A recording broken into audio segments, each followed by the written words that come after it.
சரி அந்திரிக்கு நமஸ்காரம். நானும் டப்பு டப்பு டப்பு டப்பு டப்பு டப்பு டப்பு டப்பு டப்புன்னு போயிட்டு வந்துட்டுருக்கேன். நானும் எனக்கு நல்லாவே தெரியும். பேட்டரி டவுன் ஆகுது, திரும்ப ஃபாஸ்ட் சார்ஜிங் பண்ணுறேன். பேட்டரி டவுன் ஆகுது, திரும்ப ஃபாஸ்ட் சார்ஜிங் பண்ணுறேன். அது பண்ணிட்டு இருந்தாலும் என்ன தான் பாவம்ல, பவர் பேங்க்கில் எவ்வளோ நாளைக்கு உழைக்கும்.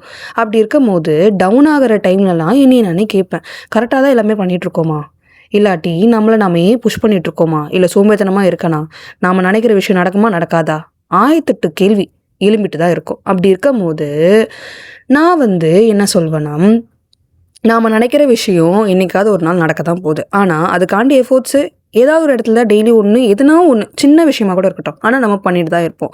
அப்படி இருக்கும் போது நடக்குமா கேட்டால் நடக்கும்.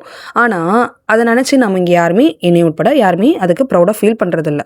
ஆனால் நம்ம பல வருஷத்துக்கு முன்னாடி நம்ம நினச்சே பார்த்துருக்க முடியாது. ஒரு சின்ன விஷயம், ஏதாவது ஒரு துணி வாங்கணும் கூட நம்ம நினச்சிருப்போம். ஆனால் அது ஒரு பல வருஷத்துக்கு முன்னாடி வாங்கியிருக்க முடியாது அந்த ஒரு காஸ்ட்டுக்கு. ஆனால் இப்போ உன்னால் வாங்க முடியுதுன்ற போது அது எல்லாமே உன் எஃபோர்ட்ஸ் தானே. அப்படி இருக்கும் போது இது பல வருஷம் கழித்து என்றைக்காவது ஒரு நாள் நீ நினச்சது நடக்கும்ன்றத நீ நினச்சி ப்ரௌடாக ஃபீல் பண்ணு. அதனால் இப்போ போடுற எஃபோர்ட்ஸுக்கும் உன்னை நினச்சி பாராட்டிட்டு மூடிட்டு இரு.